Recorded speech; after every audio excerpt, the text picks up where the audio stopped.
On a dark, lowering evening of threatening storm, on July 17, 1892, the steamship Cebu stood off the coast of the Pitan, and in complete darkness, Dr. Jose Rizal was brought ashore by ship's boat. The only sounds were the waves breaking sharply on sand, and overheard the rattle of palm trees. As he later told Narcissa, "Around and above in front of me was inky blackness. I felt so alone, forsaken. I thought the sky had covered me."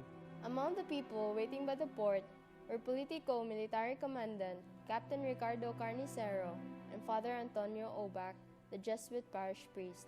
At the direction of the Governor-General, Rizal was offered the choice of accommodation, at the convent or at the commandant's house.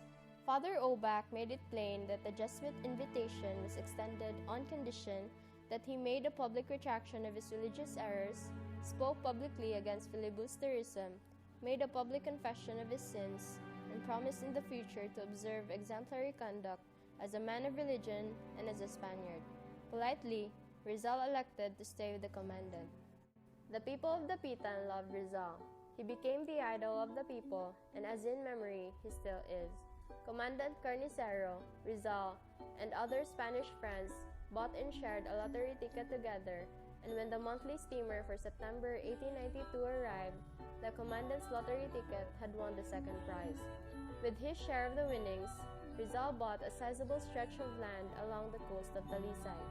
With the help of the citizens in the Pitan, he built a substantial house of bamboo and nipa there, intending to make it his home and invite his family to visit him if the Governor-General would permit it. But the request was refused. As a result, he continued to live with the commandant. The Jesuit superior, Father Pastels, told Father Obac by letter, "These instructions have already gone, but I hope to send another living instruction, namely Father Sanchez, of whom Rizal thinks highly to see if his strayed sheep can be brought back to the right path." Pastels, being the most learned among all other Jesuits, had a debate on religion with Rizal.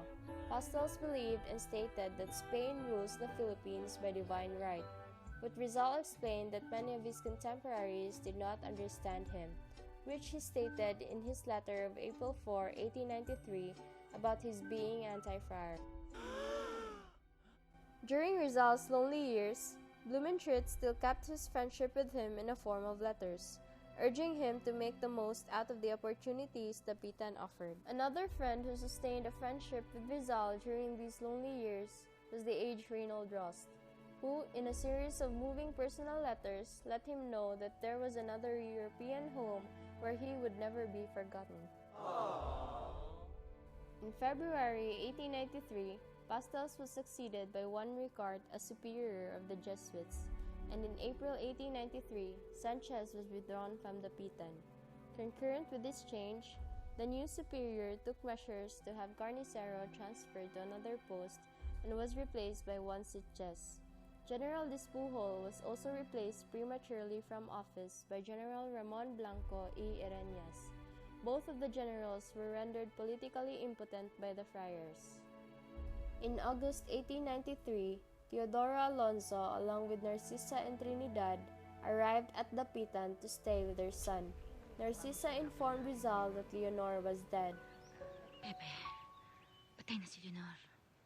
That she had died of a broken heart was something Narcissa didn't have to say. When she told Rizal, he grew pale, and for a moment was motionless and deep in thoughts. He kept in his room for the rest of the day, fingering a lock of Leonor's hair tied with a ribbon, and was silent for many days to follow. Early November 1893, a man by the name of Pablo Mercado visited Rizal. Rizal, who hadn't heard of him before, was on his guard. After he departed, he was searched, and when he was captured, he confessed that he was sent to murder Rizal. His name was known to be Florencio Namanan. Rizal has contributed a lot to the people of Talisay. He helped them in various ways, such as being a physician, engineer, civic worker, educator, scientist, linguist, artist, agriculturist, businessman, and inventor. But despite all the activities with which he sought to numb the loneliness and intellectual isolation of the Pitan, Captivity was wearing him down, as captivity always does in invisible ways. He did his utmost to be content with Talisay, to make the best of it, but there were times when the ordeal of doing so became unendurable. Born in Hong Kong, Josephine Bracken was the illegitimate daughter of a British soldier, James Bracken, and an unknown Chinese woman. When Bracken's wife died, he eventually gave her up for adoption. He had found quite a decent home for her with George Toffer, a blind American, and his wife. In 1893, he became totally blind. Hong Kong was gripped by plague, which led him to sell his houses in 1894. After paying all his debts, the three of them set off in search of the one man he believed could save him, Dr. Jose Rizal. When Josephine Bracken and Dr. Jose Rizal eventually fell in love, it didn't matter to Rizal where Josephine came from, nor that she was not on the same intellectual level as his mother and his sisters. He was in love, and that was all that mattered. Since he planned on marrying Josephine, introducing her to the family was a step that in any case had to be taken sooner or later.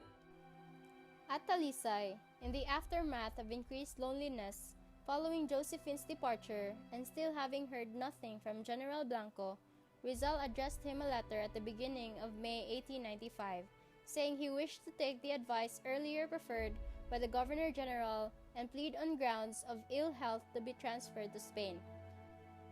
A few days after the letter to Blanco, Josephine returned alone and decided to accept Rizal's proposal. Rizal asked the parish priest regarding the marriage.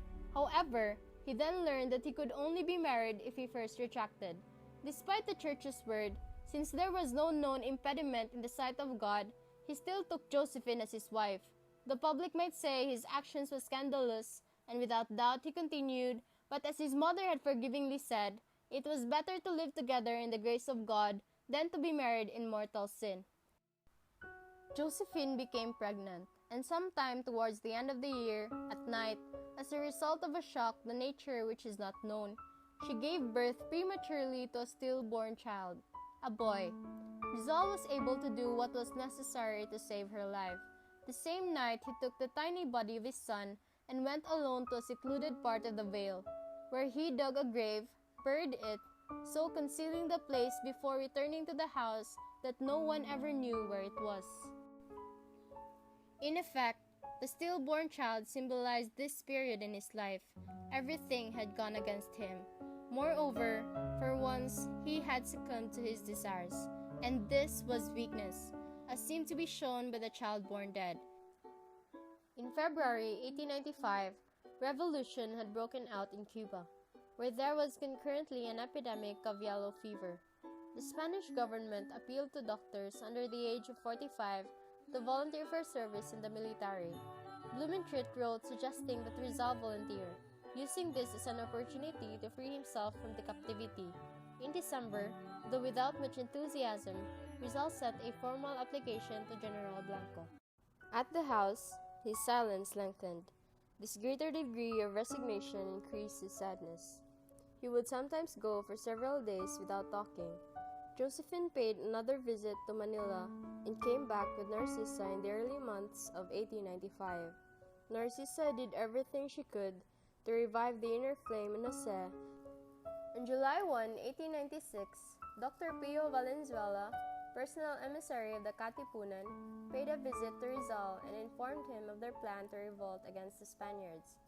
But Rizal told him that the Filipinos were still not ready for such revolutions, and the Katipunan lacked machinery. On July 30, 1896, he was summoned in Dapitan, where Carnicero handed him a letter from General Blanco. The government of Spain had agreed to permit him in serving as a medical officer in Cuba. At Talisay, he broke the news to Narcissa and Josephine, who received it with mad joy, crying, and jumping. Everyone else in Dapitan was plunged into gloom. He gave something to each of the boys: a book, a chair, and a picture. Anything to soften the blow of his departure of them. To the poorest, he gave the house. Hundreds gathered outside his house. Everyone, except the priests who ignored the event. The bandmaster had chosen the poignant middle section of Chopin's funeral march. It could almost be said, at this moment, that Rizal was given in his lifetime the obsequies which at death he was denied. On October 22, 1895, as a response to his mother's request, Rizal wrote a beautiful poem about his serene life as an exile in Dapitan, which was entitled Mi Retiro, or My Retreat. I want to thank you